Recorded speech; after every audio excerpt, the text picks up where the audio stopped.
I got to tell you right now, folks. Jonathan said he told me from the beginning he only had 15 minutes. I hope I didn't make him late. I appreciate him staying longer. I'm genuinely mystified by this notion, and frankly, I think there's some type of rose-colored glasses involved in this, because if we cannot get taxes to be raised on the cap, just the cap, when we know that we're taking in 8% less on Social Security income than we have traditionally.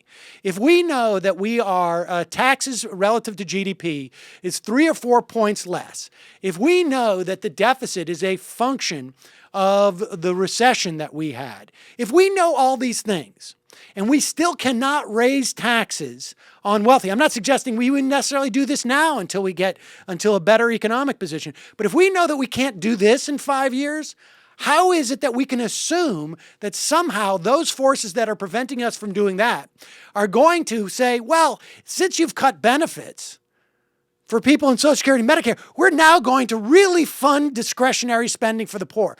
I don't understand how that works. Nobody's been able to present me with that evidence.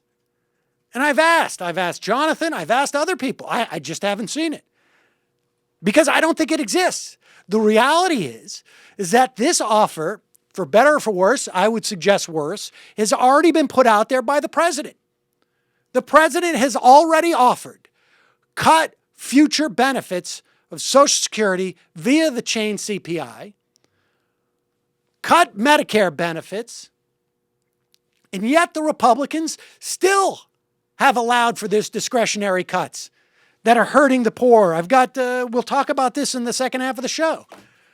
But the fact of the matter is that if the sequestration, if we're to believe Gene Sperling in writing to Bob Woodward, that entitlement reform was built into the sequester, into the DNA of the sequester. In other words, the sequester was supposed to be this cudgel to bring about cuts in entitlement reform, and it didn't work. That, to me, seems to be absolute evidence that it won't work. That if we were to cut future benefits in Social Security, assuming for the moment that I am pie in the sky, thinking that there isn't a problem with the system of Medicare, because those elderly, they're still going to have to pay for overpriced health insurance. And assuming that I'm pie in the sky, believing that Social Security problems can be reversed by payroll tax, there's no evidence that cutting those benefits are going to lead to the policy outcomes that have been that are being projected by Jonathan's column. And I believe there is ample evidence that, politically speaking, Democrats calling for entitlement cuts now would actually lead to more cuts in discretionary spending, because they will lose at the ballot box. And then we will have an undivided government solely of Republicans who will then proceed to cut discretionary spending. Because at the end of the day, they just don't want taxes. They just don't want to pay for these things. That's it. But I do appreciate, look, Jonathan knew why I was inviting him on. And there's a lot of people who wouldn't come on. So I definitely, I think he deserves a lot of respect for coming on, knowing that, we've had this argument before many times in the in the green room at MSNBC. So I appreciate him coming on. Very good sport to do so. I'm still left with this wondering, what is the political value? Even if you believe that there's a policy value, but we cannot control the future spending of Congress.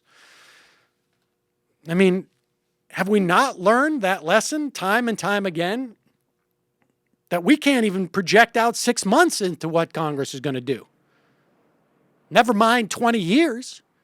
It's just that all that will happen if we cut Social Security and Medicare now is that they will put that in their pocket, whoever the they is, and then they will proceed to cut spending on the poor. So it's a false choice, in my estimation.